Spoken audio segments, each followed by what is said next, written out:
Hello, students. How are you all doing today? I'm really excited because today we're going to explore a very interesting chapter from your Moments textbook. It's called Iswaran the Storyteller, and it's written by the brilliant R.K. Laxman. This story is really special because it asks a very deep question.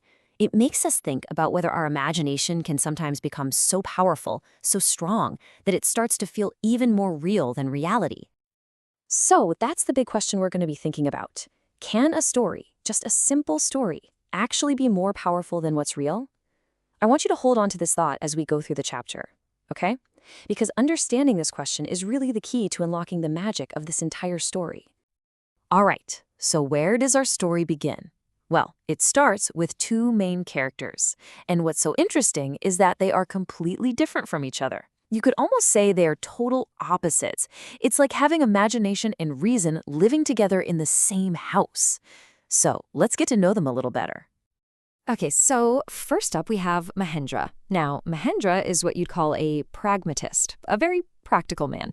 His job is as a junior supervisor, so he's always moving from one construction site to another, places where they build big factories, bridges, and dams. His life is very structured, very logical. It's all about facts and routine. And then, on the other side, we have Iswaran. Iswaran is his cook, but he is so much more than that. He is the storyteller. He's full of imagination, he's dramatic, and he's Mahendra's companion, bringing these amazing, colorful stories into Mahendra's very simple, quiet life. Now, you might be thinking, Iswaran is just his cook, right? But for Mahendra, he was so much more. He was what the story calls an asset, something incredibly valuable. Just think about it for a moment. Mahendra's life involved constantly moving to new, remote places, living in these makeshift shelters, often in the middle of nowhere. And Iswaran, he would follow him everywhere, without a single word of complaint. And somehow, almost like magic, he would manage to get fresh vegetables and ingredients even in these isolated places and cook up the most wonderful, delicious meals.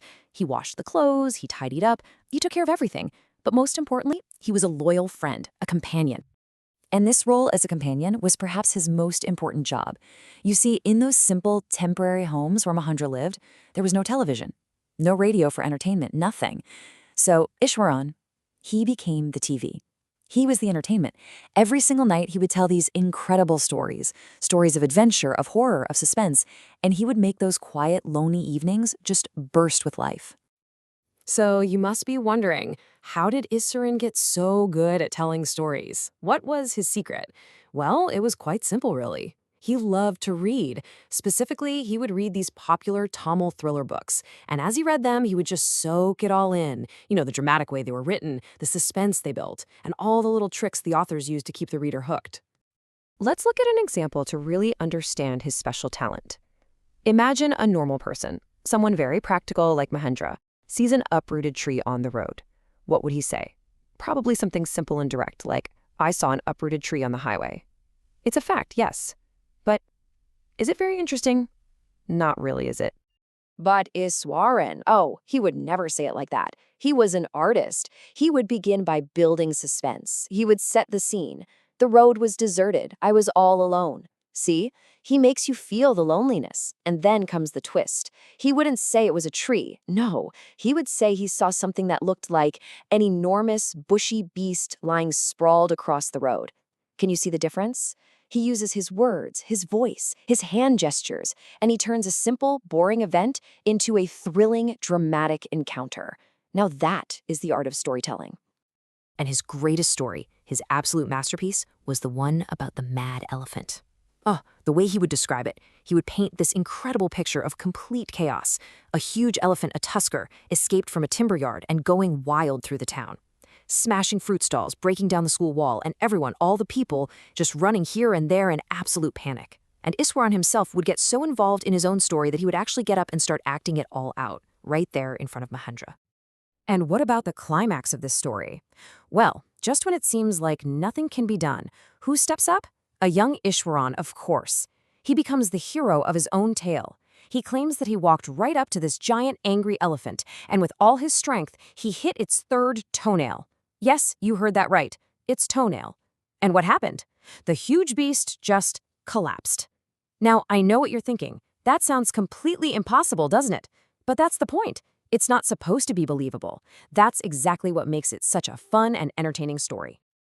And when Mahendra would listen to this, he would of course ask, "How did you do that?"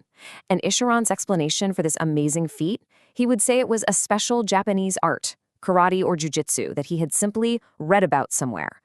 Now, this explanation is so weak, isn't it? It's almost funny.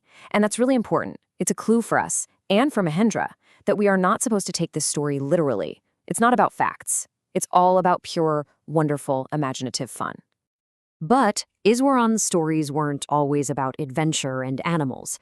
Sometimes he would change the topic. He would start telling stories about the supernatural, about ghosts and spirits. And this is where things take a very interesting turn. This is where his stories begin to have a very real and very unsettling effect on our logical, practical Mahendra. See, like any good storyteller, he knew how to set the mood. He chose the perfect time to tell his ghost story on a day that was considered auspicious for ancestral spirits. And then he set the scene. He told Mahendra that the very place they were living was once a burial ground. He even threw in a spooky detail about finding a human skull on the path sometimes. So right from the start, he creates this very creepy, very chilling atmosphere. And the ghost itself, the way he described it, was absolutely terrifying. Let me read you the description. He said it was an ugly creature with matted hair and a shriveled face. And then came the most horrible detail of all.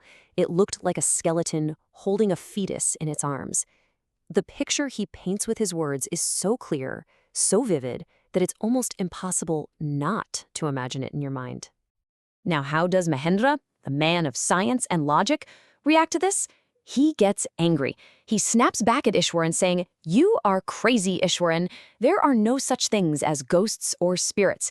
It is all a figment of your imagination." He is trying to use his reason, his logic, to fight against the fear that the story is creating. And right here, students, we see the main conflict of the story: reason versus imagination. So the big question is, who won this fight? Did Mahendra's reason win? Well, not really. You see, even though he said all those brave things, Ishwaran's story had already planted a tiny seed of fear deep inside Mahendra's mind.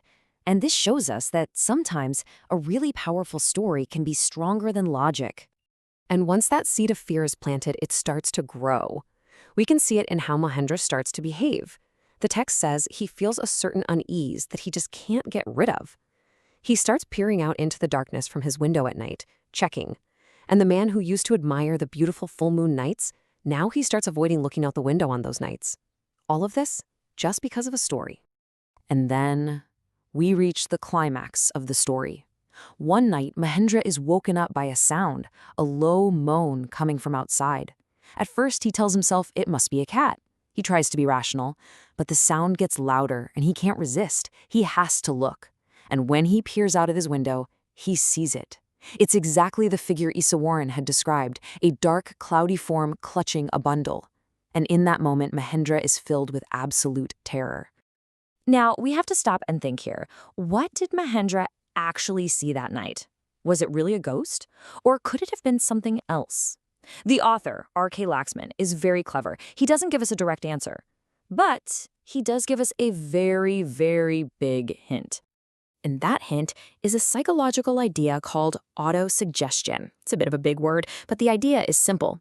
It means that sometimes when a thought or an idea is planted in our mind very strongly, our subconscious mind can make us see or feel things that aren't really there. Because Ishwaran's story was so powerful and vivid, Mahendra's mind was already prepared to see a ghost. His own fear likely tricked him into seeing exactly what he was afraid of. So the ghost probably wasn't real, it was a creation of his own mind. And the ending of the story is just perfectly ironic. You know, irony is when the opposite of what you expect happens.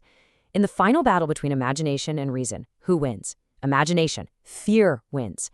This practical, logical man, Mahendra, he doesn't even wait to find out what really happened. The very next morning, he packs his things, resigns from his job, and decides to leave what he now calls the haunted place. Iswaran, the storyteller, has completely changed his master's world. So now that we've gone through the story, what can we learn from it? What are the main ideas or themes that the author wants us to think about? Let's break them down. Okay, so the most important theme, as we've discussed, is this clash between imagination and reason. And in this story, imagination is the clear winner. The story also teaches us about the power of a good narrative, how a well-told story can actually change how we see the world. It's also a deep dive into the psychology of fear, showing how our own minds can be influenced by suggestion. We also see the importance of companionship, how much Mahendra needed Iswaran in his lonely life. And finally, let's not forget the role of humor. Think about the elephant story, that humor is what makes Ishwaran's storytelling so special and memorable. All right, before we finish, I want to give you a few quick tips for when you have to write answers about this chapter in your exams. First, and this is always important, read the question very carefully. Understand what it's asking. Second, always try to structure your answer. Have a small introduction, then the main body with your points and a nice conclusion. Third, and this is the most important tip, always use specific examples and quotes from the story to support what you're saying. Just like we did today when we talked about the bushy beast or the third toenail. When you use evidence from the text, your answers become much stronger. Whether it's a character sketch or a question about a theme, just follow these simple steps. I really hope this discussion has helped you appreciate the wonderful story of Iswaran the Storyteller even more. Thank you for listening so patiently.